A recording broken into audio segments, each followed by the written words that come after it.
नमस्कार मित्रांनो, मी निखिल शेरेकर तुमचं स्वागत करतो कॉर्ड्स अकॅडमीच्या एक्सक्लुझिव्ह जिओलॉजी या यूट्यूब चॅनलवर.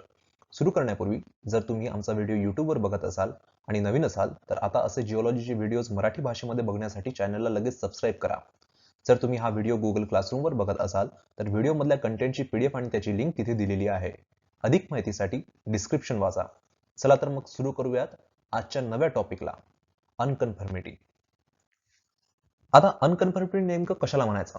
जर साध्या भाषेत जर समजायचं असेल तर दोन शब्द, एक टाइम मध्ये असणारी गॅप रॉकच्या डिपॉझिशन मध्ये आणि दुसरं रॉक मध्ये येणारा अचानकपणे चेंज, याला म्हणतात बिलकुल अनकन्फर्मिटी.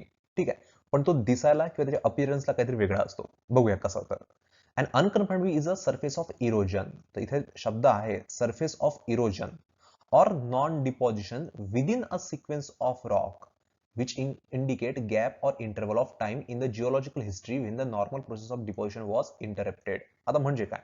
आता प्रत्येकाला माहित आहे की बाबा आपल्या इथे डिपॉझिशन कसं होते आणि जर सिक्वेन्स म्हणायचं डिपॉझिशन तर कसं होतं. तर सिक्वेन्सची जर भाषा केली अर्थच्या हिस्ट्रीमध्ये, फॉर एक्झाम्पल आजपासून 10 मिलियन वर्ष अगोदर समजा एक रॉकची लेअर जर डिपॉझिट झाली, त्याच्यानंतरची लेअर जर 8 मिलियन इयर वर्ष अगोदर जर डिपॉझिट झाली, नंतर नेक्स्ट लेअर 6 मिलियन इयर नंतर डिपॉझिट झाली. हा काय तर हा एक सिक्वेन्स आहे. सिक्वेन्स कसा दिसतोय? आफ्टर एव्हरी 2 मिलियन इयरच्या इंटरवल नंतर एक सिक्वेन्स कंटिन्युटी मध्ये दिसतोय तुम्हाला. आता याच्या वरची जर समजा अजून एक समजा मी लेअर जर समजा ड्रॉ करण्याचा प्रयत्न केला, अजून एक रॉकची लेअर आहे आपल्याकडे सिक्वेन्स मध्ये. आता या लेअर मध्ये जर समजा एज जर फाइंड आउट करण्याचा प्रयत्न केला आणि तो जर एज निघाला समजा 1 मिलियन इयर. आता बघा मधात ही जी गॅप दिसत आहे तुम्हाला बिलकुल 6 नंतर ऍक्च्युली काय पाहिजे होतं 4 नंतर 2, पण हे सगळं नसताना ऍक्च्युली इथे खूप सारी गॅप दिसत आहे बिलकुल. ही जी काही गॅप आहे या ब्ल्यू कलरच्या रॉकच्या डिपॉझिशनच्या लाईन मध्ये आणि रेड कलरच्या मधातली जी की तुम्हाला गॅप दिसत आहे, दिस गॅप यालाच म्हणतात अनकन्फर्मिटी.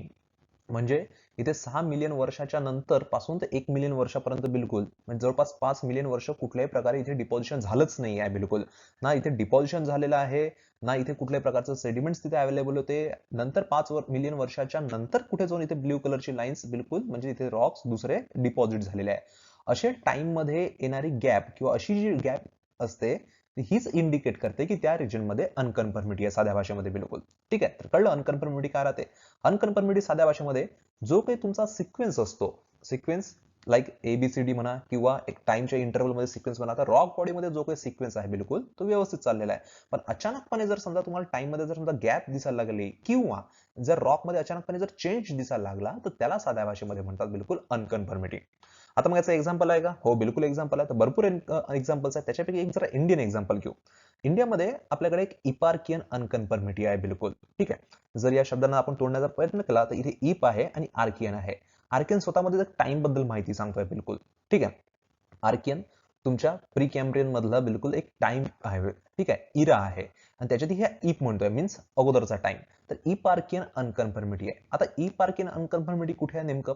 जर तुम्ही कधीही बालाजीला किंवा तिरुमाला आणि तिरुपतीला व्हिजिट केलं असेल तर वरती पहाड चढताना बिलकुल मधात जी अनकन्फर्मिटी लागते त्या अनकन्फर्मिटीच नाव आहे इपार्कियन अनकन्फर्मिटी. ठीक आहे, बघूया. Eparchaean unconformity which is a gap representing a, बघा इथे अंडरलाईन केलाय, very large interval of time. म्हणजे खूप मिलियन्स ऑफ इयर होऊन गेले पण त्याच्यानंतर त्याच्या वरती लेअरच्या वरती दुसरा कुठलाही प्रकारचा रॉक ना कधी फॉर्म झाला ना डिपॉझिट झाला, काहीच नाही. In Indian stratigraphic succession. आता ऑब्व्हियसली आपण इंडियामधून बिलॉंग करतोय तर कधी ना कधी प्रत्येक एक्झाम्पल्स द्यायचं असते कुठल्या टॉपिकचं. तर इथे आपण जे एक्झाम्पल देतो अनकन्फर्मिटीचं ते आहे, म्हणून इथे एक्झाम्पल दिलेलं आहे अनकन्फर्मिटीचं डेफिनेशनच्या नंतर इप आर्कियन अनकन्फर्मिटी. आता इथे शब्द तुम्ही बघितलाय हा आहे लार्ज इंटरव्हल ऑफ टाइम, कारण हे शब्द महत्वाचे आहे. कारण समोर जाऊन अनकन्फर्मिटीचे वेगवेगळे टाइप सुद्धा येणार आहेत. आता बघा, on the other hand local unconformity represents gap which may be very small in term of geological time. बघा इथे म्हणताय की लार्ज इंटरव्हल आणि इथे काय म्हणताय बिलकुल व्हेरी स्मॉल. तर हे जे दोन शब्द आहे याच्यावरून मग काय केलेले आहेत, असं जेव्हा म्हणजे फॉर असं समजा की जसं आपण मगाशी घेतलं होतं 6 नंतर डायरेक्ट 1 मिलियन इयर म्हणजे जवळपास तुमच्यावर 5 मिलियन इयरची गॅप आहे. ठीक आहे. जर समजा आपण घेतलं असतं किंवा 100 मिलियन इयर आणि 100 मिलियन इयरच्या नंतर जर तुम्ही घेतलं असतं 20 मिलियन इयर, बघा 5 मिलियन इयरची गॅप कुठे आणि 80 मिलियन इयरची गॅप कुठे. तर अशा जे छोट्या टाइम मधली जी काही गॅप असते बिलकुल या गॅपला म्हणतात किंवा अशा अनकन्फर्मिटीला म्हणतात लोकल अनकन्फर्मिटी. ही लोकल अनकन्फर्मिटी ना की फक्त टाइम मध्ये कमी असते, तर ही रिजनली म्हणजे एरिया वाईज पण ही शॉर्ट असते. आणि इकडे जर समजा लार्ज अनकन्फर्मिटीची किंवा नॉर्मल अनकन्फर्मिटीची गोष्ट केली तर टाइम मध्ये याचा गॅप पण खूप भरपूर जास्त असतो. प्लस याच्या व्यतिरिक्त बिलकुल रिजनली याचा एरिया म्हणजे याचा एक्सटेंड पण खूप भरपूर मोठा असतो बिलकुल. ठीक आहे. तर हे होतं अनकन्फर्मिटी. अनकन्फर्मिटी का राहते? साध्या भाषेमध्ये जो काही तुमच्या रॉकचा सिक्वेन्स आहे या सिक्वेन्स मधला, ठीक आहे, लेअर्ड बाय लेअर जे काही रॉक तुमचे फॉर्म होतो आहे या सिक्वेन्स मधला एक इरोड झालेला सरफेस, इरोड. आणि अनकन्फर्म इरोड झालेला हा जो शब्द आहे ना, हा इरोजन. म्हणूनच तुम्ही बघितलं असेल स्टॅटिग्राफीच्या कुठल्याही बुकमध्ये जेव्हा तुम्ही दोन सक्सेशन किंवा दोन फॉर्मेशनच्या मध्ये अनकन्फर्मिटी कधी लिहिलेलं बघितलं असेल, तेव्हा तुम्ही अनकन्फर्मिटी लिहिल्यानंतर नेहमी अशा अंडुलेटेड लाईन सांगता जेणेकरून तो रिजन इरोडेड आहे असं कळतंय बिलकुल. ठीक आहे. जर समजा तुम्हाला एक खाली एक स्ट्रेट बेड दिलाय, वरती पण एक स्ट्रेट बेड दिलेला आहे, दोघांच्या मध्ये जर अंडुलेशन दाखवलाय, it means this is unconformity. आणि ही अनकन्फर्मिटी आपण इरोडेड असल्यामुळे म्हणजे इररेग्युलर दाखवायची आहे, म्हणून आपण अंडुलेशन लेअरने आपण इंडिकेट करतोय. याचं मिनिंग आहे, जर खाली जर हा जर माझ्याकडे जर समजा ए बेड असेल, वरती जर माझ्याकडे बी बेड असेल आणि ए आणि सी ला सेपरेट करणारा जो बेड आहे मग तो झाला बिलकुल ही अनकन्फर्मिटी बिलकुल कम्प्लिटली. आणि अनकन्फर्मिटी काय असते? जस्ट इरोड झालेला एक सरफेस असतो. ठीक आहे. पर इरोड कोणाचा सरफेस होईल? ऑब्व्हियसली इरोड कोणाचा होईल? खालच्या लेअरचा अप्पर पार्ट हा इरोड होईल बिलकुल, कारण वरचा तर डिपॉझिट होणार आहे ना नंतर. ठीक आहे. तर हे झालं. आणि जर विचारलं कधी एक्झाम्पल, तर कुठलं एक्झाम्पल आहे अनकन्फर्मिटीचं? तर ते आहे इप आर्कियन अनकन्फर्मिटी. जर रिजन विचारलं कुठे आहे, तर तिरुमला किंवा तिरुपती. ठीक आहे.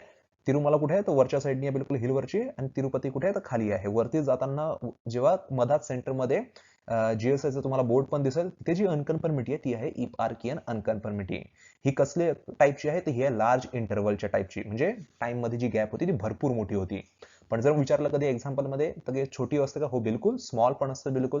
यालाच म्हणतात लोकल अनकन्फर्मिटी. ठीक आहे, बघूया समोर. आता अनकन्फर्मिटी, आता तुमच्या सिलेबसमध्ये हा फॉर्मेशन पण विचारतात, नेमकं अनकन्फर्मिटी ही तयार कशी झाली. आता साधी भाषा आहे, स्टार्टिंगलाच आपण वापरला होता शब्द इरोजन. एखादी गोष्ट इरोड होण्यासाठी ती पहिले प्रेझेंट असणं गरजेचं आहे, तरच ती इरोजन होईल ना. जर एखादा रॉक इरोड होत आहे म्हणजे तो रॉक आहे तिथे. मग साध्या भाषेमध्ये फॉर्मेशन अनकन्फर्मिटीचं कधी होईल? फॉर्मेशन होण्यासाठी पहिले तर लेअर्ड बाय लेअर्ड बिलकुल सक्सेशन्स किंवा सिक्वेन्स मध्ये तयार होणं ही गोष्ट गरजेचं आहे बिलकुल. ही झाली तुमची प्रायमरी प्रोसेस बिलकुल. असं जर होत असेल तरच समोर जाऊन कुठे बिलकुल त्याचं इरोजन वगैरे होऊ शकेल. ठीक आहे, बरोबर. मग आता बघूया एक by one by one. And unconformity may be develop due to change in the process of deposition. ठीक आहे, हा एक बुलेट झाला. Change in process of deposition. आता डिपॉझिशनच्या प्रोसेस भरपूर आहेत बिलकुल. ठीक आहे. एओलियन मुळे पण डिपॉझिशन होते, फ्लुएल मुळे पण डिपॉझिशन होते. याच्या व्यतिरिक्त जिओमॉर्फोलॉजिकल प्रोसेसेस डिफरंट आहेत बिलकुल. ठीक आहे. दीज आर एजंट्स वेगळे आहेत, प्रोसेसेस वेगळे आहेत. ठीक आहे, दोन्ही गोष्टी वेगळ्या. मेकॅनिझम हा शब्द वेगळा आहे. सगळ्या टर्मिनॉलॉजीज ह्या वेगळ्या वेगळ्या आहेत. तर भरपूर गोष्टी होऊ शकते. का बरं असंच का? का? कारण आपल्याला माहित आहे की अर्थच्या जवळ की 4.6 बिलियन इयर पासून मल्टिपल टाइम्स अर्थचं क्लायमेट हे चेंज होत गेलं आहे. मल्टिपल टाइम्स आपल्या इथे आयसेज होऊन गेलेलं आहे बिलकुल. तर क्लायमेटच चेंज गेलं आहे, तर जिओमॉर्फोलॉजीमध्ये एजंट्स पण व्हॅरी होत आहेत बिलकुल. आणि एजंट्स पण व्हॅरी होत गेले एका कॉन्स्टंट रिजनवर, तर ऑब्व्हियसली प्रोसेसेस तुमच्या बदलणार आहे. असं कन्सिडर करा सपोज की तुम्ही जिथे राहत आहे तिथे भरपूर वर्षापूर्वी कधी ना कधी तिथे बिलकुल एक आयसेज होऊन गेलेलं असेल, तर ऑब्व्हियसली तिथे बर्फ असेल. मग जर तिथे बर्फ असेल तर ऑब्व्हियसली तिथे एक एओलियन एजंट्स नसेल ना, आणि फ्लुएल पण नसेल बिलकुल, तिथे तर ग्लेशियल एजंट्स असणार आहेत बिलकुल. ठीक आहे. ऍक्शन्स कुठला होईल? जर ऍक्शन तर प्लकिंग आहे बिलकुल, ॲब्रेशन्स आहे, ह्या ऍक्शन होणार आहे. जर तुमचं जिओमॉर्फोलॉजी झालं असेल, नसेल झालं तर आय थिंक तुमचं युनिट 5 मध्ये जिओमॉर्फोलॉजीचे बिलकुल इरोजन आणि डिपोजिशन लँडफॉर्म आहेत बिलकुल. तर भरपूर अशा गोष्टी आहेत. जर प्रोसेसमध्ये डिपोजिशनच्या जर चेंज जर अचानकपणे जर तुम्हाला दिसला, तर हा चेंज मुळेच तुमची अनकन्फर्मिटी फॉर्म होते. दिस इज अवर फर्स्ट बुलेट. बर, आता सेकंड बुलेट पण बघून घेऊ. बिलकुल नेमकं फॉर्मेशन होत असताना स्टार्टिंग कशी होते? If the sediment deposition continues for considerable geological time. ठीक आहे, कन्सिडरेबल व इथून स्टार्ट झाला समजा आसपासून, एक समजण्यासाठी आपण बिलकुल इथे 10 मिलियन इयर्स घेऊ बेस जो आहे बिलकुल याचा. ठीक आहे. Then the sequence of sedimentary rock shows a conformable succession. आता कन्फर्मेबल तुम्ही कधी म्हणता? जेव्हा कंटिन्युटी राहते. म्हणजे जर समजा तुम्हाला माहित आहे अगोदर, समजा आपण जेव्हा लेटरिंग किंवा लेबलिंग करतो, खाली सगळ्यात पहिले जो डिपॉझिट होतो. आता प्रत्येकाला माहिती आहे, जर धुळीचा कण जरी रस्त्यावर जरी साचला किंवा घरात जरी साचला, तर जी बॉटम मध्ये लेअर जी डिपॉझिट होती ती सगळ्यात पहिले होणार आहे. त्याच्यावरती जी लेअर होईल ती दुसरी राहणार आहे बिलकुल. त्याच्यावरती अजून जी तिसरी राहील. तर जी सगळ्यात बॉटमला लेअर होती ती सगळ्यात जुनी होती ना, ऑब्व्हियसली, म्हणून आपण त्याला नेहमी ओल्डर नाव देतो. जी सगळ्यात वरती राहील ती राहील बिलकुल यंगर. तर सिक्वेन्स आपण लेटरिंग देताना लेअर्ड बाय लेअर्ड कसं देतो? ए बी सी, नंतर डी ई, जेवढ्या लेअर असेल बिलकुल आपण तेवढ्या लेअरची आपण लेटरिंग किंवा नंबरिंग करतो. ठीक आहे. मग असं जर कंटिन्युटी जर असेल बिलकुल, तर याला म्हणतात कन्फर्मेबल सिरीज. आता याच्यामध्ये तुम्हाला जर माहित आहे की एक्झाम्पल म्हणून जर समजा मी जसं धुळीच्या कणाचं एक्झाम्पल घेतो, लगेच समजतंय कारण this is day to day life मधला बिलकुल तुमचं एक्झाम्पल आहे. ए बी सी नंतर इथे पण तुमच्यावर धुळीचं कण होते, इकडे पण तुमच्यावर धुळीचे कण होते, इकडे पण धुळीचे कण होते, पण अचानकपणे इथे धुळीच्या कणच्या जागी एखादी बिलकुल असं समजा की एखादी प्लास्टिकची एखादी बॉटल किंवा प्लास्टिकचं एखादं कुठल्या प्रकारचं बिलकुल एखादा मटेरियल येऊन पडलाय आणि त्याच्यानंतर त्या प्लास्टिकच्या मटेरियल आल्याच्या नंतर मग जी ई लेअर आहे ही तुमची अजून धुळीच्या कणाची आहे. याचं मिनिंग काय आहे बिलकुल? याचं मिनिंग आहे की ऑब्व्हियसली हा जे काही मटेरियल आहे प्लास्टिकचं बिलकुल एखादी प्लास्टिकची बॉटल किंवा प्लास्टिकची पॉलिथिन वगैरे हे येण्यासाठी तिथे हे आली कुठं कुठं उडून आले किंवा हवेने बिलकुल पडली, तर हा जो काही टाइम असतो बिलकुल, हा टाइम जो कन्सिडर करण्यात आला की मध्ये मधातला हा जो टाइम होता, हा टाइम होता अनकन्फर्मिटीचा, जेथे तुमच्याकडे नेक्स्ट समोरची धुळीची लेअर डिपॉझिट झालीच नाही. जो काही 1 मिनिट 1 सेकंड टाइम मध्ये गॅप लागला, कारण रॉकच्या भाषेमध्ये जर बोललो, जर अर्थच्या रिलेशन मध्ये बोलायचं असेल तर प्रत्येकाला माहिती आहे रॉक फॉर्मेशनसाठी मिलियन्स ऑफ इयर लागते. तर हे तर जस्ट फक्त एक धुळीच्या कणाचं डस्ट आपण फक्त जस्ट एक्झाम्पल घेतोय. तसंच रॉक मध्ये जर तुम्हाला माहिती आहे की बाबा इथे पहिली जी लेअर तयार झाली 10 मिलियन वर्ष अगोदर तयार झाली, दुसरी जी लेअर तयार झाली ही जी तुमची बिलकुल अजून 8 मिलियन वर्ष अगोदर तयार झाली. आता तिसरी मिलियन जी व्हायला पाहिजे होती, तर प्रत्येकाला कळतंय की ही 6 मिलियन वर्ष नंतर तयार व्हायला पाहिजे होती, पण इथे डिपॉझिशनच झालं नाही बिलकुल. तर समजा इथे जर समजा सगळे डिपॉझिशन चालू असतं तुमचं रिव्हरमुळे, तर रिव्हरमुळे जे की तुमचे सेडिमेंट जाऊन खाली बेसमध्ये डिपॉझिट होतात किंवा काही जे बिलकुल कोरसाठी डिपॉझिट होतात, जर समजा फ्लो जर जास्त असेल बिलकुल, ते पण समोर बिलकुल ट्रॅव्हल किंवा ट्रान्सपोर्ट होऊन जाईल बिलकुल. ठीक आहे, ड्यू टू सॉल्टेशन अँड ट्रॅक्शनमुळे. तर या कंडिशनमध्ये जर समजा नदीच जर कमी झाली किंवा आयएसएच येऊन गेला किंवा तिथे रेनफॉलच कमी आहे, ज्याच्यामुळे तुमच्याकडे रिव्हर चॅनलमध्ये तुमच्याकडे पाणी पण नाही आहे जास्त, अशामुळे काय होईल बिलकुल जे सेडिमेंट जिथे आहे तिथेच राहून जाईल बिलकुल. ठीक आहे, या कंडिशनमध्ये दुसरं कुठलीच वरची लेअर इथे डिपॉझिट होणार नाही आणि हेच कारण असते की नंतर डिपॉझिट न झाल्यामुळे जी गॅप जाते त्या गॅपलाच आपण नाव दिलेलं आहे बिलकुल अनकन्फर्मिटी साध्या भाषेमध्ये. ठीक आहे. आता बघा, in such a stratigraphic sequence the rock deposited first become oldest. आता हे तुम्हाला सगळ्यांना कळतंय, जो सगळ्यात बॉटमला डिपॉझिट होईल ती लेअर नेहमी ओल्डेस्ट राहील आणि जो टॉपवर सगळ्यात शेवटी म्हणजे अप्पर पोर्शन वर जी दिसेल बिलकुल ती लेअर नेहमी यंगरच राहील बिलकुल. ठीक आहे. आता बघा, this geological sequence sometimes interrupted when interrupted, आणि इंटरप्शन कधी होईल? आता हॉरिझॉन्टल लेअर काढलाय, इंटरप्शन एकाच कंडिशन मध्ये जेव्हा इग्नियस इंट्रुजन होईल, नाही तर कुठल्याही प्रकारच्या टेक्टॉनिक फोर्समुळे आपल्या रिजन मध्ये फोल्डिंग किंवा फॉल्टिंग वगैरे असं जर समजा स्ट्रक्चर्स वगैरे फॉर्म होत असेल, तर ह्या प्रकाराला आपण साध्या भाषेमध्ये म्हणतो इंटरप्शन. ठीक आहे, डिफॉर्मेशन. जर जिओलॉजिकल सिक्वेन्स मधले कुठल्याही प्रकारचं तुम्हाला इंटरप्शन दिसलं, म्हणजे अपलिफ्टमेंट, अचानकपणे जमीन बिलकुल अपलिफ्टमेंट तुम्हाला टेक्टॉनिक फोर्समुळे तुम्हाला दिसू शकेल. त्याच्या व्यतिरिक्त जेव्हा व्होल्कॅनिझम कंडिशन मध्ये पण थोड्याफार प्रमाणात अपलिफ्टमेंट दिसते. ठीक आहे. And folded by tectonic forces दिसले ते बिलकुल. Subsequently, when these folded rock are exposed to erosion, the youngest bed become the removed from the stratigraphic succession. कळलं का? बघूया पुन्हा. ठीक आहे. जर समजा आपल्याकडे हॉरिझॉन्टल पहिले लेयर्ड होत्या, खालून अचानकपणे कुठले तरी अपलिफ्टमेंट आला, टेक्टॉनिक फोर्समुळे काय आलं? अपलिफ्ट झालं. अपलिफ्टमेंट इथे वरती झाला बिलकुल. हा रिजन वरती झाला. काय झालं? हा जो राईट साइड आहे, ही राईट साइड थोडीशी अपलिफ्ट होईल, म्हणजे वरती सरकून जाईल. आता वरती सरकल्यानंतर हा कंप्लीट ही डायग्राम कशी बनेल माहिती आहे का? अशी तिरपी होऊन जाईल. का? कारण याच्या राईट साइडने बिलकुल इथून अपलिफ्टमेंट होत आहे आता. बिलकुल दिसलं. आता एवढं झाल्याच्या नंतर काय आहे ना, नॅचरल एजन्सीज आहे आणि नॅचरल एजन्सी कंटिन्यू त्यांचं काम करतच राहतात. याच्यामुळे हा पार्ट वरचा एक्झॅक्ट हॉरिझॉन्टल बनून जातो आणि वरचं जे रिजन आहे हे बिलकुल इथे इरोड होत होत होत कम्प्लिटली इरोड होऊन जाईल. ठीक आहे. आणि हे काही आता तुम्हाला अशा प्रकारे दिसेल बिलकुल. म्हणून म्हटलं यांनी subsequently when these folded rocks are expose. आता इथे फोल्डेड आणि अपलिफ्टमेंट दोघांबद्दल बोललो होतो, म्हणून मी इथे फक्त अपलिफ्टमेंट फक्त ड्रॉ केला. ठीक आहे. Folded rock are expose to the erosion, the youngest bed may be removed. तर काय झालं होतं? मे बी रिमूव्ड म्हटलं तर वरचा हा बेड कुठला आहे आपला बघा, हा आता यंगेस्ट, पण टिल्टेशनमुळे हा जेव्हा तिरपा केला, ऑब्व्हियसली वरचा पार्ट तो रिमूव्ह होऊन गेला बिलकुल completely. Remove from the stratigraphic succession. आणि खूप महत्वाची बाब आहे ज्याच्याबद्दल कोणी लक्ष देत नाही आणि अशाच प्रकारे मग तुम्हाला एंट्रन्स मध्ये क्वेश्चन विचारले जातात. आणि बरेच जण म्हणतात की अजूनही तिथे यंगेस्ट आहेच बिलकुल. हा समजा स्टार्टिंग मध्ये किंवा हा जातो तिरपा झाला, बिलकुल नाही, कारण याच्यानंतर वरती अजून हॉरिझॉन्टल लेयर्स मग बिलकुल डिपॉझिशन होत राहतात बिलकुल. ठीक आहे. अशा छोट्या छोट्या गोष्टी असतात ज्याच्याकडे तुम्हाला नेहमी लक्ष द्यायचं असते. बघूयात समोर. Later, when the new sedimentary cycle begins, it given rise to another stratigraphic sequence above the eroded surface. ठीक आहे. पहिले काय झालं होतं? पहिले हॉरिझॉन्टल सगळ्या लेयर्स तयार झाल्या होत्या, म्हणजे बेड्स फॉर्म झाले होते पृथ्वीमध्ये. मग अचानक टेक्टॉनिक फोर्समुळे अपलिफ्टमेंट झाला. आता कुठले लेफ्ट किंवा राईट साइडमुळे तुम्ही थोडंसं असं अपलिफ्टमेंट दाखवू शकता. मी ते डायरेक्शन दाखवून देतो बिलकुल. म्हणजे काय होईल? म्हणजे आता पूर्ण बेड जे आहेत हे आता पूर्ण तिरपे होऊन गेले आहेत. ठीक आहे, अपलिफ्टमेंटमुळे.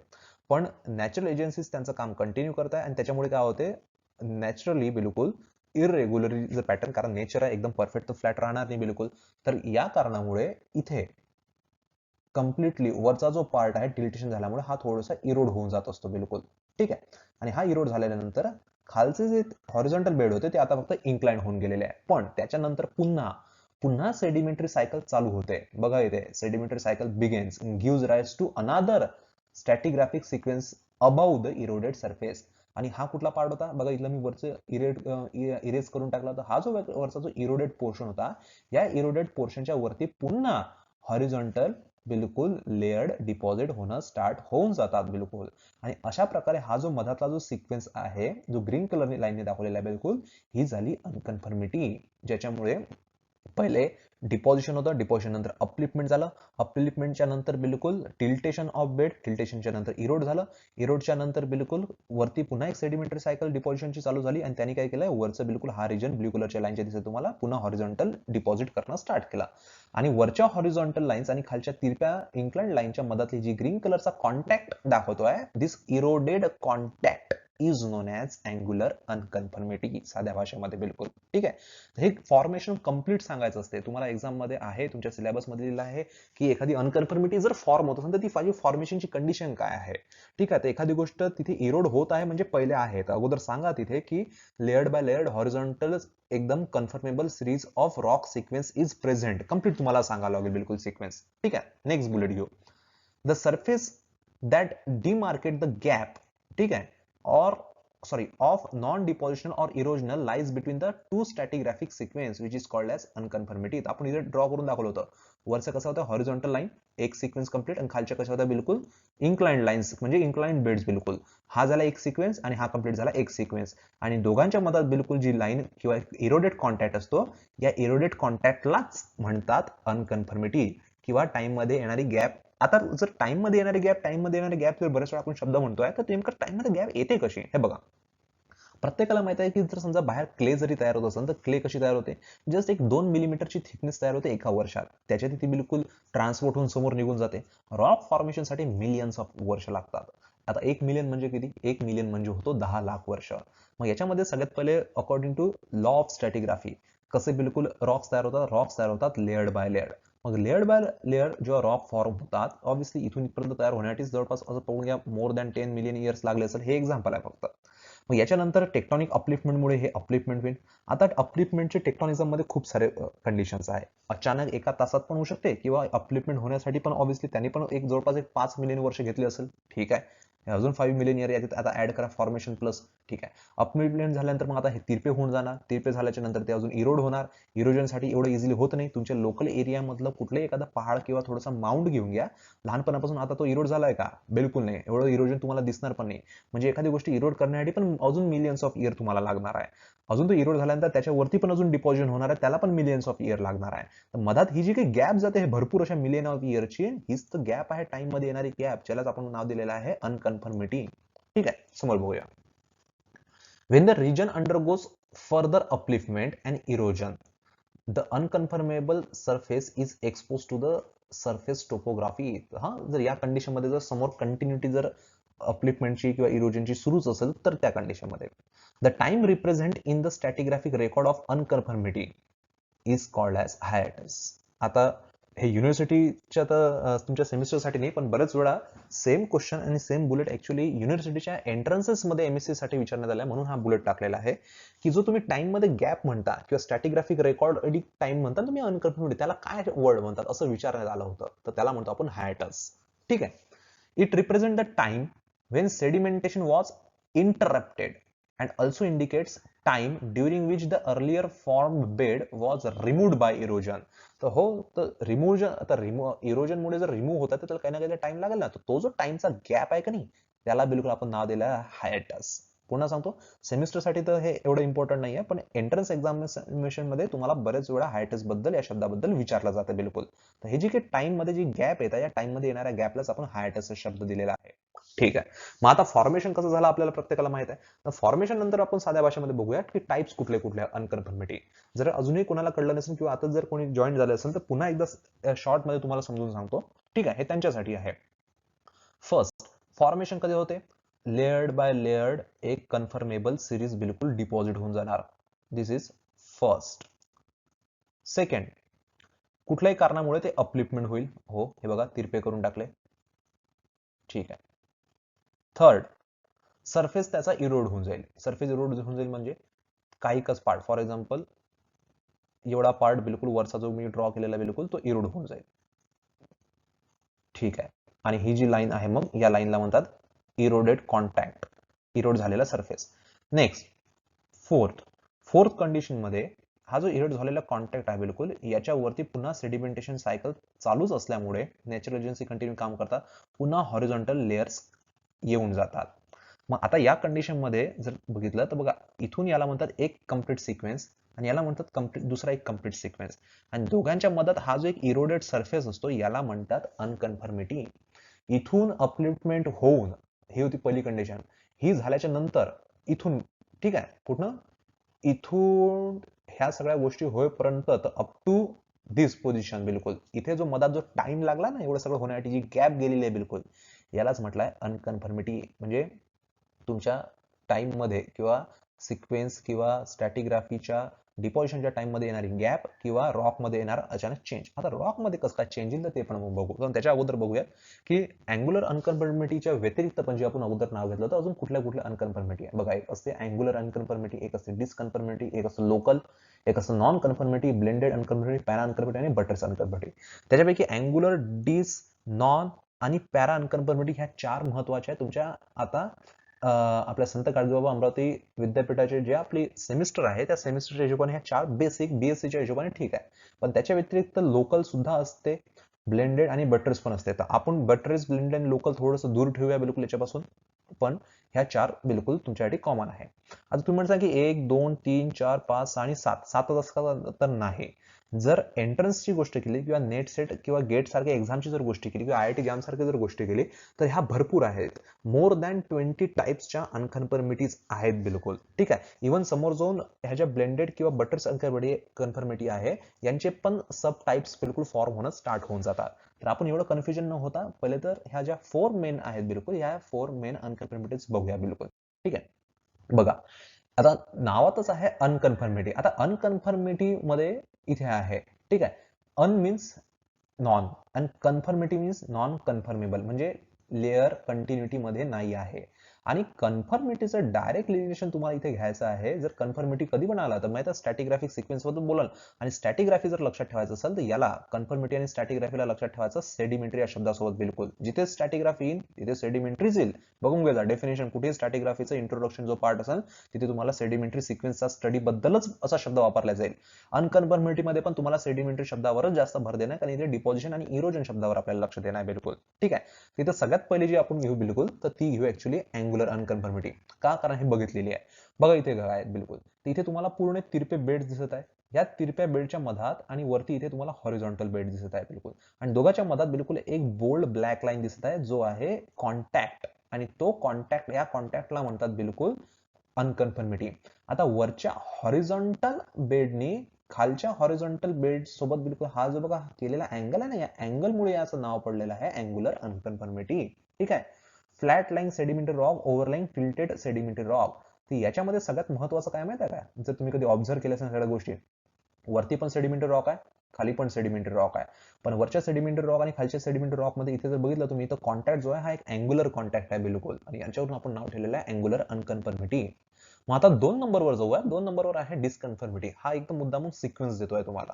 ठीक आहे. डिसकन्फर्मिटी मध्ये काय आहे, डिस आहे आणि कन्फर्मिटी आहे बिलकुल. इथे काय होईल, इथे बघा खाली पण लेयर्ड आहे, वरती पण लेयर्ड आहे. असं समजा की खाली पण सेडिमेंटरी रॉक आहे आणि वरती पण तुमच्याकडे सेडिमेंटरी रॉक आहे, आणि दोन्ही सेडिमेंटरी रॉक मध्ये तुम्हाला इथे इरोडेड कॉन्टॅक्ट आहे जो हा क्लिअरली दिसेल.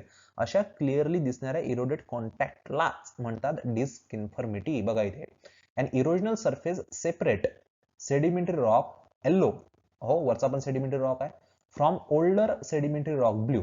ठीक आहे, वरच्या सेडिमेंटरी रॉकला खालच्या सेडिमेंटरी रॉकने एखाद्या इरोडेड सरफेस पासून सेपरेट केलं, पण हा इरोडेड सरफेस मध्ये तुम्हाला क्लिअरली दिसतोय. जर तो क्लिअर विजिबल असेल कॉन्टॅक्ट तर त्याला म्हणतात डिसकन्फर्मिटी. पण जर तुम्ही म्हणता की जर कॉन्टॅक्टच क्लिअरली विजिबल नसेल तर त्याला म्हणतात पॅरा अनकन्फर्मिटी. बघा इथे लेअर दिसतं तुम्हाला, आता तुम्हाला ओळखता येत आहे कोणचा वरचा सिक्वेन्स आहे कोणचा खालचा सिक्वेन्स आहे, नाही का? कारण डेफिनेशन मध्ये म्हटलं आहे दोन सिक्वेन्सच्या मधातली गॅप सांगायची असते, कंटिन्युटी नाही आहे, म्हणून त्याला अन वर्ड म्हणतात, अनकन्फर्मिटी. ठीक आहे, तर बॉटम सिक्वेन्स कोणता टॉप सिक्वेन्स कोणता नाही कळत आहे बिलकुल. मग अशा कंडिशन मध्ये फील्डवर गेल्या जर तर तुम्हाला तिथे अनकन्फर्मिटी आहे की नाही जर ओळखायचं असेल तर एक इझी वे असतो आणि तो आहे फॉसिल कंटेंट. बऱ्याच वेळा काय होते ते तुम्हाला एखाद्या लेअरमध्ये किंवा एखाद्या सिक्वेन्समध्ये तुम्हाला फॉसिल सापडून जातात बिलकुल. जसं फॉर एक्झाम्पल इथे अमोनाइटसाठी सिम्बॉल काढून टाकतो. ठीक आहे, जर तुमच्या खालच्या जर लेअर्समध्ये किंवा सालच्या सिक्वेन्समध्ये जर तुम्हाला इथे फॉसिल्स कंटेंट सापडत आहे आणि याच्या वरच्या लेअरमध्ये कुठल्याच प्रकारचे फॉसिल कंटेंट सापडत नाही आहे तर दोघांच्या मधातला this contact is known as paraconformity, जो ओळखला जातो तो फक्त फॉसिल कंटेंटद्वारे. नाही तर वरती पण सेडिमेंटरी आहे खाली पण सेडिमेंटरी आहे, मग डिफरन्स कसा आहे तुम्ही कसं ओळखणार फील्डवर गेल्यानंतर की इथे अनकन्फर्मिटी आहे? जर समजा तुमच्या टीचरनी म्हटलं किंवा तिथे अनकन्फर्मिटी आहे, ओळखा, कसं ओळखणार? सिक्वेन्स तर नाही ओळखता येत बिलकुल कारण सेम कंटिन्युटी दिसू राहिली बिलकुल. एकच गोष्ट आहे, एक गोष्ट बघायची ती आहे तुमचं इथे फॉसिल कंटेंट कुठल्या लेअरमध्ये आहे, वरती आहे की खाली आहे? तर मॅक्झिमम ऍक्च्युली खालीच राहणार आहे, वरती राहणार नाही. ठीक आहे, there is no visible gap in but ages above and below of the para unconformity often determined by fossils and indicate a gap in time. बिलकुल, तर तुम्ही फॉसिल्स मुळेच बिलकुल हे सगळं शोधू शकता. सगळ्यात पहिले आपण बघितलं अँग्युलर, मग बघितलं डिस, मग बघितलं पॅरा. डिस आणि पॅरा मध्ये डिफरन्स काय? डिस मध्ये तुम्हाला इरोडेड सरफेस मधला कॉन्टॅक्ट क्लिअरली विजिबल आहे, पॅरा मध्ये कॉन्टॅक्टच दिसत नाही बिलकुल, कम्प्लिटली विजिबल नाही आहे तुमची गॅप बिलकुल. आणि जर विचारलं कसं ओळखायचं तर ते ओळखायचं बिलकुल फॉसिल कंटेंट वरून. आता शेवटचं जे आहे ती आहे नॉन कन्फर्मिटी. आपण अनकन्फर्मिटीचं रिलेशन कशावर घेतला आता? सेडिमेंटरी सोबत. बघा इथे पण सेडिमेंटरी, इथे पण sedimentary, sedimentary, sedimentary, sedimentary, sedimentary. जेव्हा तुम्ही नॉन म्हणतात it means a non sedimentary, म्हणजे वरच्या हॉरिझॉन्टल सेडिमेंटरी लेअर ने खालच्या जर समजा इग्नियस ऑर मेटामॉर्फिक लेअर ला जर सेपरेट केलेलं असेल असं एखाद्या इरोडेड सरफेसने तर त्याला म्हटलेलं आहे नॉन कन्फर्मिटी. आणि ऍक्च्युली वरचं सरफेस नाही तर खाली कुठली पण लेअर प्रत्येकाला माहिती आहे bottom layer by layer bottom पासून तयार होते. साध्या भाषेमध्ये तुमच्याकडे समजा एखादा सेडिमेंटरी सिक्वेन्स होता, दोन लेअर आहेत, या लेअरचं खालून जर इंट्रुजन झालं, इग्नियस ऍक्टिव्हिटी आली, ठीक आहे, या इग्नियस इंट्रुजन मुळे हा मधात लेअर मी आता इथे इरोड करून टाकतो आता बिलकुल. या इग्नियस इंट्रुजन मुळे तुमच्या काही अशा जर लेअर तयार झाल्या असाल तर हा जो काही कॉन्टॅक्ट दिसत आहे this contact is known as nonconformity. इथे हा कॉन्टॅक्ट दिसतोय तुम्हाला, दिसतोय तिरपा, दिस इज नॉन कन्फर्मिटी. म्हणजे इथे खाली एकतर तुम्हाला इथे इग्नियस रॉक राहील, नाही तर एखाद्या कुठल्याही प्रकारच्या मेटामॉर्फिझम मुळे, ठीक आहे, कॉन्टॅक्ट मेटामॉर्फिझम मुळे जी काही इंट्रुजन होते त्याच्यामुळे इग्नियस किंवा मेटामॉर्फिक रॉकने वरच्या सेडिमेंटरी रॉकला जर समजा सेपरेट केलं असेल बिलकुल बाय मीन्स ऑफ एक इरोडेड कॉन्टॅक्टने, तर याला म्हणतात नॉन कन्फर्मिटी. बघा इथे सेडिमेंटरी रॉक येलो कलर मध्ये इंडिकेट केलाय, ओव्हरलाईन क्रिस्टलाइन, ओव्हरलाईन म्हणजे क्रिस्टलाइन रॉकच्या वरती आहे म्हणजे non sedimentary rock pink colour मध्ये तुम्हाला दाखवलेला आहे. तर हे झाले आपले एकदम बेसिक मध्ये बिलकुल, ज्यांना समजा कन्फ्युजन नसून होत तर हे आले आपले अनकन्फर्मिटी. आता एक्झाम मध्ये लिहायचं तर आहे, समजून घेणं इथपर्यंतच नाही बिलकुल. तर लिहिताना बरेच वेळा कन्सेप्च्युअल लिहायचं आहे आणि वर्ड टू वर्ड तुम्हाला बिलकुल रिलेटेड लिहायचं आहे ना की फेकायचं आहे काही. तर बघूया थोडंसं डीप मध्ये वन बाय वन. आता टाइप्स ऑफ अनकन्फर्मिटी मध्ये जेव्हा सगळ्यात पहिला आपण बघितलं अँग्युलर अनकन्फर्मिटी. आता पहिला पॉईंट काय लिहिणार? तर पहिला पॉईंट हा राहील नेहमी तुमचा डिपॉझिशनचा, की बाबा अँग्युलर अनकन्फर्मिटी कशी तयार होते. तर सगळ्यात पहिले लेअर बाय लेअर डिपॉझिशन होते. आता लेअर बाय लेअर मध्ये जर तुम्ही ड्रॉ करत असाल तर ड्रॉ करताना तुम्ही 1 2 3 4 5 बघा कंटिन्युटी आहे, एकही नंबर गायब नाही. This is called as conformable series. जर समजा 1 2 नंतर जर समजा मी डायरेक्ट 4 लिहिलं असतं तर दिस इज नॉन कन्फर्मेबल सिरीज. बिलकुल मध्ये मधात गॅप आहे, 3 नंबर बिलकुल गायब झालेला आहे बिलकुल कुठल्या तरी कारण असतो. याच्यामध्ये आता तुम्हाला जर सिम्बॉल्स माहित असेल, जसं इथे डॉट डॉट दिसत आहे दिस इज सिम्बॉल ऑफ सँडस्टोन. इथे जर तुम्हाला ब्रिक्स म्हणजे विटा दिसत आहे तर दिस सिम्बॉल ऑफ लाइमस्टोन. बिलकुल वरती शेलचा सिम्बॉल क्लिअर दिसतोय बिलकुल. जर तुम्हाला सिम्बॉल माहित असेल तर ऑब्व्हियसली तिथे सिम्बॉल ड्रॉ करा, ठीक आहे, याने तुमचे मार्क्स इन्क्रीज होऊ शकतात. ठीक आहे, कारण इथे डायग्रामॅटिक रिप्रेझेंटेशन हे वेल कम्प्लिटली इमॅजिनरी नसल्यामुळे थोडं समजायला इझी होऊन जाते. तर फर्स्ट कंडिशन काय होईल, अँग्युलर अनकन्फर्मिटी कशी तयार होईल, पहिलं आहे डिपॉझिशन, पहिले डिपॉझिशन होईल, मग अपलिफ्टमेंट होणार. अपलिफ्टमेंट मध्ये बघा इथे काय दिसतंय तुम्हाला, इथे बेंडिंग दिसतंय बिलकुल. या बेंडिंग मुळे काय होतंय बघा, हा जो काही मी रिजन बिलकुल दाखवत आहे, हा बघा समोर जाऊन इथे इरोड होऊन जाणार. इथे तर अपलिफ्टमेंट झाला होता बघा, हा कंटिन्यू होता. तर वरच्या लाईन काय झाल्या, वरच्या लाईन तर बिलकुल सरफेसला ज्या एजन्सी आहेत त्यांनी तर बिलकुल इरोड करून टाकल्या. आणि इरोड केल्याच्या नंतर काय, तर इरोड केल्याच्या नंतर त्याच रिजन मध्ये जेव्हा डिपॉझिशन होईल, तर डिपॉझिशन कसं होईल, पुन्हा इरोड केल्याच्या नंतर बघा ही वरची लाईन जशीच्या तशीच आहे बिलकुल. जे डिपॉझिशन होईल ते डिपॉझिशन तर बिलकुल हॉरिझॉन्टलच होणार आहे. आणि या मग हॉरिझॉन्टल वरच्या हॉरिझॉन्टल परफेक्टली सेडिमेंटरी रॉकनी खालच्या टिल्टेड, बघा इथे तिरपे दिसतोय बिलकुल, तिरप्या रॉक सोबत हा केलेला हा जो काही अँगल असतो ना, आणि ही जी बोल्ड बिलकुल तुम्हाला लाईन दाखवली, ही बोल्ड लाईन पण तुम्हाला एक्झाम मध्ये व्यवस्थित ड्रॉ करायची आहे. कारण दाखवायचा काय, दाखवायचा इरोडल सरफेस दाखवायचा आहे, म्हणजे अनकन्फर्मिटीचा इरोड झालेला कॉन्टॅक्ट दाखवायचा आहे दोन सिक्वेन्स मधला. वरचा हा बेड एक सिक्वेन्स आणि खालचा तिरपावाला हा एक सिक्वेन्स, तर दोन सिक्वेन्स मधला contact is called as your unconformity. आणि अशा प्रकारे चालू होते. ही बघा टाइम. आणि हे सगळं झाल्याच्या नंतर इथून इथपर्यंत लागणारा हा जो काही टाइम असतो, या टाइम मधल्या गॅपलाच म्हणतात अनकन्फर्मिटी. वरती पण इथे तुमच्याकडे सेडिमेंटरी रॉक आहे, खाली पण सेडिमेंटरी रॉक आहे. दोन्ही सेडिमेंटरी रॉक मध्ये हा जे अँगल फॉर्म होतोय बिलकुल कॉन्टॅक्ट मध्ये, यालाच आपण नाव दिलेलं आहे अँग्युलर अनकन्फर्मिटी. बघा इथे काय दिलेलं आहे. An angular unconformity forms when rock deposited in horizontal layer is folded or tilted and then eroded. बघा काय म्हटलं, horizontal layer is folded or tilted and then eroded. पहिले काय तुमचे लेअर कशा बघा, हॉरिझॉन्टलच पहिले तुम्हाला ड्रॉ करायला लागेल आणि मल्टिपल फिगर्स तुम्हाला ड्रॉ करायचे अँग्युलर अनकन्फर्मिटी. ठीक आहे. आता बरेच जण म्हणतात की एखादा क्वेश्चन येतो की बाबा क्वेश्चन लिहा 12 मार्क्ससाठी 8 मार्क्ससाठी आणि कंटेंट एवढं नाही. बिलकुल कंटेंट आहे सगळ्या गोष्टीचा, म्हणतो म्हटलं अगोदरचे जे प्रिव्हियस आहे, ज्या स्टुडंट्सचे हे बिलकुल तक्रार असेल बिलकुल की कंटेंट नाही आहे, आम्ही कसं लिहायचं एवढं मोठं बिलकुल, तर पुन्हा सांगतो कंटेंट सगळ्या इकडे असते बिलकुल. जर नसेल तर खाली डिस्क्रिप्शन मध्ये सांगा किंवा आम्हाला कॉन्टॅक्ट करा, आम्ही तुम्हाला कंटेंट प्रोव्हाइड करण्याचा प्रयत्न करू. ठीक आहे. तर व्यवस्थित तुम्हाला लेअर बाय लेअर आणि कन्सेप्च्युअल जर तुम्ही जर व्यवस्थित लिहत असाल तर तुमच्यासाठी भरपूर कंटेंट आहे लिहायसाठी बिलकुल एक्झाम्स मध्ये. ठीक आहे. तर बघा इथे लेअर बाय लेअर पहिले डिपॉझिशन बद्दल तुम्हाला इथे तुम्हाला थेरी लिहायचं पण आहे बिलकुल, इथे ड्रॉ पण करायचं आहे, नंतर फोल्डिंग दाखवायचं आहे, कारण इथे सेपरेशन कंडिशन आहे. या सगळ्या गोष्टी तुम्ही एका याच्यात नाही दाखवू शकत बिलकुल. ठीक आहे.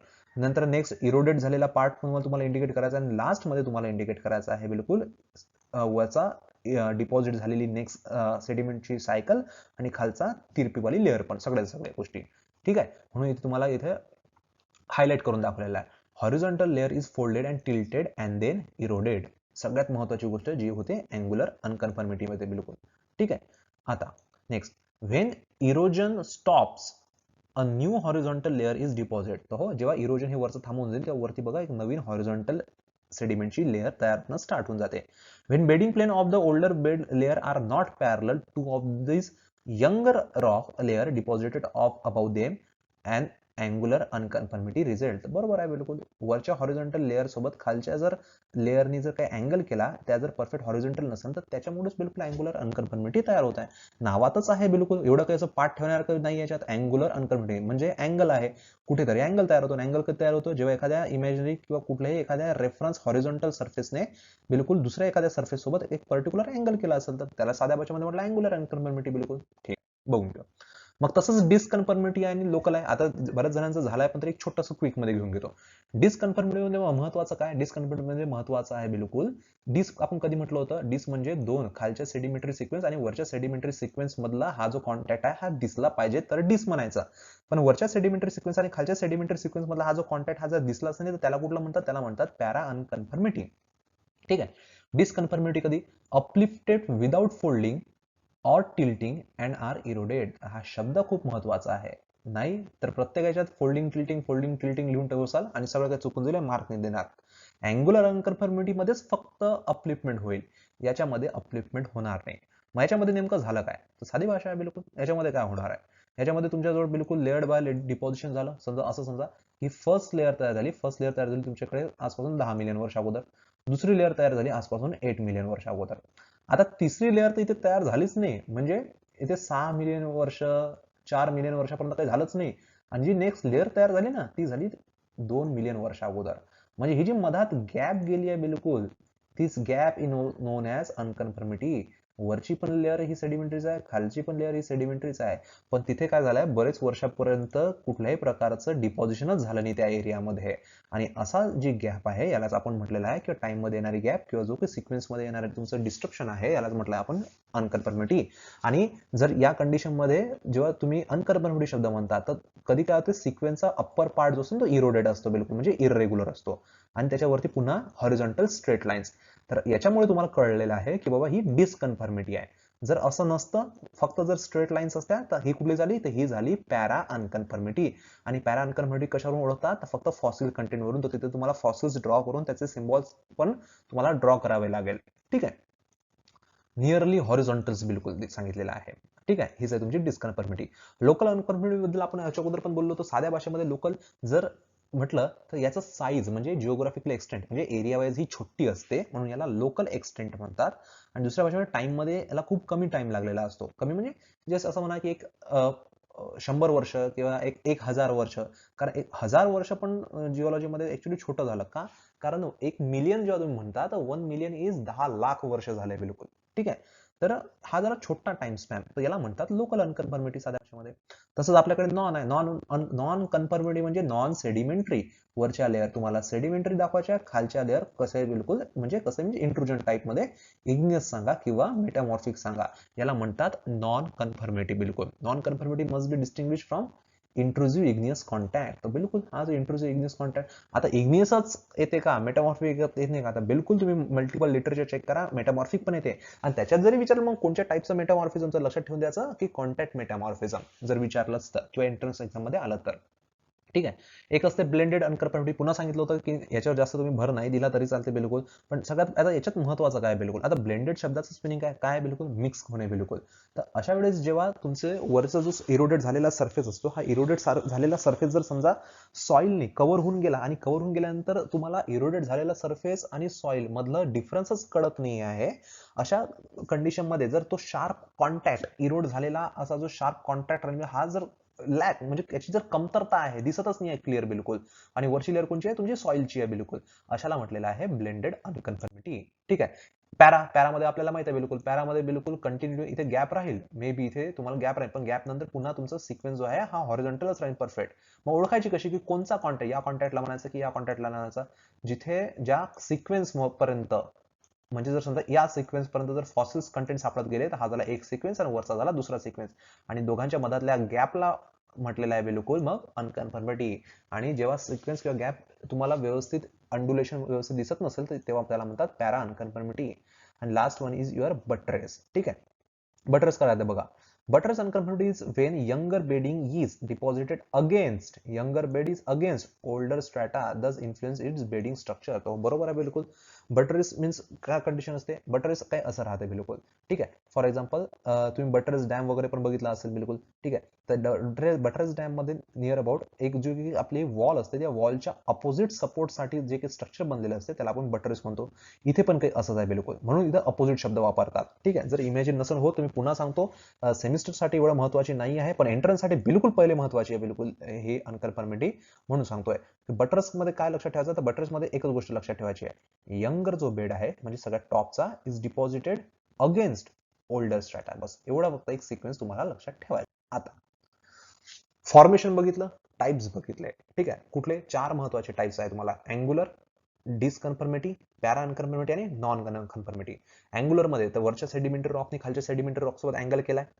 डिस मध्ये दोन सिक्वेन्स, दोन टॉप आणि बॉटम दोन्ही सेडिमेंटरी रॉकच्या मध्ये तुम्हाला परफेक्ट इरोडेड कॉन्टॅक्ट दिसतोय. पॅरामध्ये हा कॉन्टॅक्ट दिसणार नाही. पॅरामध्ये जर समजा ओळखायचं असेल तर तुम्हाला फॉसिल्स कंटेंट वरून तुम्ही ओळखू शकता. नॉन मध्ये नॉन कन्फर्मिटी म्हणजे नॉन सेडिमेंटरी, म्हणजे दोन पैकी एका सिक्वेन्स मध्ये सेडिमेंटरी रॉक राहणार नाही, तर कुठे नाही राहणार, खाली नाही राहणार, कारण इंट्रुजन खालून होत असते बिलकुल. ठीक आहे, मग रिकग्निशन फील्डवर जेव्हा तुम्ही गेले तर तुम्ही ओळखलंच कसं की इथे अनकन्फर्मिटी आहे आणि हे तुम्हाला लिहायचं आहे. ठीक आहे, डिफरन्स इन स्ट्रक्चर. आता स्ट्रक्चरची गोष्ट केली तर बघा तुम्ही, तुमचं लक्ष समजा बऱ्याचशा अनकन्फर्मिटी मध्ये जसं लाईक डिस आणि पॅरामध्ये हॉरिझॉन्टलच आहे, फोल्डिंग आणि फॉल्टिंग झालंच नाही. पण अँग्युलर मध्ये तुम्हाला कुठे फोल्ड फॉल्ट दिसतात किंवा टिल्टेशन्स दिसतात. म्हणजे प्रत्येक ठिकाणी जर तुम्हाला जर स्ट्रक्चर जर व्हॅरी होताना दिसत असेल तर हे हा पहिला बुलेट आहे की तिथे इट मे बी पॉसिबल की तिथे अनकन्फर्मिटी प्रेझेंट आहे. बघा, difference in structure. The group of unconformity may be show the structural discordance. Discordance means बिलकुल त्या सिक्वेन्स मध्ये न येणारा, चेंज असणारा. डिफरन्स इन फॉसिल रेकॉर्ड, बिलकुल जसं आपण पॅरा अनकन्फर्मिटी मध्ये बघितलं, जसं फॉर एक्झाम्पल तुमच्याकडे दोन सिक्वेन्स आहे. सिक्वेन्स म्हणजे कॉमन गोष्टींचा संच. जसं मी ग्रीन लाईन्स काढला, हा झाला एक सिक्वेन्स, आणि आता मी एक ब्ल्यू लाईन्स ड्रॉ करून देतो, हा झाला दुसरा सिक्वेन्स. या दोघांमध्ये जर समजा बॉटमचा जो सिक्वेन्स आहे, इथे माझ्याकडे फॉसिल्स मिळत आहे आणि टॉप मध्ये बिलकुलच फॉसिल्स नाही आहे, तर अशा अनकन्फर्मिटीला आपण नाव दिलं होतं पॅरा अनकन्फर्मिटी. बघा खाली पण हॉरिझॉन्टल, वरती पण हॉरिझॉन्टल, वरचा पण सिक्वेन्स सेडिमेंटरी आहे, खालचा पण सिक्वेन्स सेडिमेंटरी आहे बिलकुल. पण ओळखायचा कसा? दोघांच्या मधातला जो कॉन्टॅक्ट आहे तो इरोड झालेला कॉन्टॅक्ट व्यवस्थित दिसतच नाही, ते इरोजन बिलकुल, मग तो तुम्ही फॉसिल्स कंटेंट येतो. तर हे जे डिफरन्स इन फॉसिल रेकॉर्ड आहे, एका ठिकाणी दिसतो एका ठिकाणी नाही दिसत आहे, याच्यामुळे माहित पडते तुम्हाला की त्या एरियामध्ये किंवा तो जो रिजन आहे तो अनकन्फर्मिटीचा आहे. तसंच नेक्स्ट आहे प्रेझेन्स ऑफ कॉंग्लोमरेट. आता काय होते की प्रेझेन्स ऑफ कॉंग्लोमरेट मध्ये सगळ्यात महत्वाचं जे असते की रिव्हर साइडनी जर एखादी जर अनकन्फर्मिटी प्रेझेंट आहे, तर ती कशी ओळखायची असते? ती ओळखायची असते की समजा माझ्याकडे दोन सिरीज किंवा दोन सिक्वेन्स आहे, ठीक आहे. समजा मी आता रेड कलरनी ड्रॉ केलेला आहे, हा झाला माझ्याकडे एक सिक्वेन्स, आणि आता मी काय करतो, ग्रीन कलरनी ड्रॉ करतो, तो ग्रीन कलरनी हा झाला माझ्याकडे दुसरा सिक्वेन्स, ठीक आहे. वरचा पण सपोज सेडिमेंटरी आहे, खालचा पण सेडिमेंटरी आहे, बिलकुल रॉक्स बेड. पण वरच्या बेसवर खाली इरोडेड सरफेस न दाखवता मी इथे येलो मध्ये बिलकुल थोडेसे किंवा डार्क कलर मध्ये थोडेसे इथे बिलकुल कॉंग्लोमरेट्स दाखवतो. असे जे वरच्या सिक्वेन्सच्या बेसवर जर कॉंग्लोमरेट प्रेझेंट असताना तुम्हाला त्या फील्डवर जर दिसले, तर अशा कॉंग्लोमरेटचं नाव आहे बेसल कॉंग्लोमरेट. आणि हा बेसल कॉंग्लोमरेट इंडिकेट करत आहे की इथे टाइम मध्ये थोडीशी गॅप आलेली आहे आणि ही आहे अनकन्फर्मिटी. अशा प्रकारे प्रेझेन्स ऑफ कॉंग्लोमरेट मुळे पण तुम्ही शोधू शकता की बाबा तिथे अनकन्फर्मिटी आहे, म्हणून तुम्ही रेकग्नाइज करू शकता. पुन्हा सांगतो, वरच्या सिक्वेन्सच्या बेस मध्येच तुम्हाला तिथे कॉंग्लोमरेट सापडेल आणि अशा कॉंग्लोमरेटचं नाव असतात बेसल कॉंग्लोमरेट. त्याच प्रकारे तुमच्याकडे फॉसिल सॉइल पण असते. आता फॉसिल सॉइल काय असते? फॉसिल जर माहित आहे तर खूप जुनी जी सॉइल असते, जी एकदम दफन झालेली म्हणजे बरियल कंडिशन मध्ये जी असते ती, ठीक आहे, त्याला म्हणतात सब एरियल वेदरिंग प्रोफाइल, ठीक आहे. May be preserved as an unconformity as clay rich रेडंट और ऑचरस हॉरिझॉन. ऑचर काय? एक मिनरल आहे, बिलकुल क्ले मिनरल आहे. डिफरन्स इन एन्व्हायरमेंटल डिपॉझिशन, बिलकुल. आता एन्व्हायरमेंट डिपॉझिशन कसं म्हणसाल तुम्ही? साध्या भाषेमध्ये आहे, बिलकुल, ठीक आहे. डिफरन्स इन एन्व्हायरमेंटल डिपॉझिशन मुळे जर समजा तुम्हाला माहित आहे की टी लाईट कशामुळे तयार होतो? टी लाईट हा जो काही अनकन्सोलिडेटेड रॉक आहे, हा ग्लेशियल मुळे तयार होतो. म्हणजे हे रिजन कुठं झालं? ग्लेशियल. क्लायमेट पण ग्लेशियल साठी वेगळं असते, ठीक आहे. लाईमस्टोन कसा तयार होतो? लाईमस्टोन रिव्हर मुळे तयार होतो, ठीक आहे. आता रिव्हर साठी काय? रेनफॉल रिव्हर साठी ग्लेशियल नाही पाहिजे, कारण ग्लेशियल असेल तर ती रिव्हर कुठून नाही जाणार. मग तुमच्या बेसवर जर लाईमस्टोन आहे एका सिक्वेन्स मध्ये, आता लाईमस्टोनचे पण व्हेरायटीज असतात. डुनहम क्लासिफिकेशन ऑफ लाईमस्टोन आहे तुमच्याकडे, पॅकस्टोन, वॅकस्टोन, खूप सारे लाईमस्टोन आहे, नियर अबाउट 20+ लाईमस्टोन वेगवेगळे व्हेरायटीज आहे. आणि तुम्हाला वरती या लाईमस्टोनच्या वरती जर समजा तुम्हाला टी लाईट हा रॉक सापडला, आता लाईमस्टोन पण सेडिमेंटरी रॉक झाला, टी लाईट पण सेडिमेंटरी रॉक झाला. आता तुम्हाला प्रत्येकाला माहित आहे, कारण तुम्ही हुशार विद्यार्थी आहात, तुम्हाला माहित आहे की बाबा टी लाईट हा रॉक आहे, हा ग्लेशियल मध्येच तयार होतो, आणि लाईमस्टोन जो आहे बिलकुल हा बिलकुल फ्लुइड कंडिशन मध्ये तयार होतो. म्हणजे काय झालंय, तर इथे क्लायमेट मध्ये चेंज आला होता. आणि अशा प्रकारे जेव्हा तुमच्या एन्व्हायरमेंटच्या डिपॉझिशन मध्ये अचानकपणे चेंज येणं स्टार्ट होऊन जाते, तर अशाला पण तुम्ही म्हणता बिलकुल अचानक तिथे माहित पडते की याच्यामुळे पण या रिजन मध्ये तुम्ही आयडेंटिफाय करू शकता की तिथे अनकन्फर्मिटी आहे. तसंच रिलेशन टू इंट्रुजन, बिलकुल व्होल्कॅनिक इंट्रुजन, जसं हॉरिझॉन्टल बेडमध्ये अचानकपणे तुमच्यावर व्होल्कॅनिक इंट्रुजन्स येऊन गेलाय, बिलकुल या इंट्रुजनमुळे पण तिथे अनकन्फर्मिटी असण्याचे पूर्ण चान्सेस असतात. आणि difference in grade of metamorphism. Grade of metamorphism म्हणजे आता low grade, medium grade, high grade. अचानकपणे एकाच रिजन मध्ये तुम्हाला ग्रेड ऑफ मेटामॉर्फिझम मध्ये व्हेरिएशन दिसत असेल, ठीक आहे. आणि ते पण व्हेरिएशन कुठे? जे यंगर सिरीज म्हणजे टॉपची जी सिरीज आहे की नाही का, कारण खाली बॉटम मध्ये पृथ्वीमध्ये बिलकुल टेम्परेचर प्रेशर कंडिशन जास्त असते, वरती येता येता किती होईल? कमी होईल. म्हणून जर वरती जर तुम्हाला इथे लो ग्रेड मेटामॉर्फिझम म्हणजे लेस ग्रेडचे मेटामॉर्फिझम रॉक सापडत असेल, आणि त्याच्याखाली अगेन तुम्हाला हाय ग्रेड किंवा मीडियम ग्रेडचे मेटामॉर्फिझम सापडत असेल, त्याच्यानंतर तुम्हाला मेटामॉर्फिझम कंडिशन नसेल सापडत बिलकुल, तर ही इंडिकेट करत आहे की तिथे बिलकुल अनकन्फर्मिटी आहे. तर these are some bullets to identify or recognise the unconformity in the field or the region. तर हे होतं कम्प्लीट बिलकुल सगळ्याच्या सगळं अनकन्फर्मिटी, ठीक आहे. तर इथे थांबूया आपण.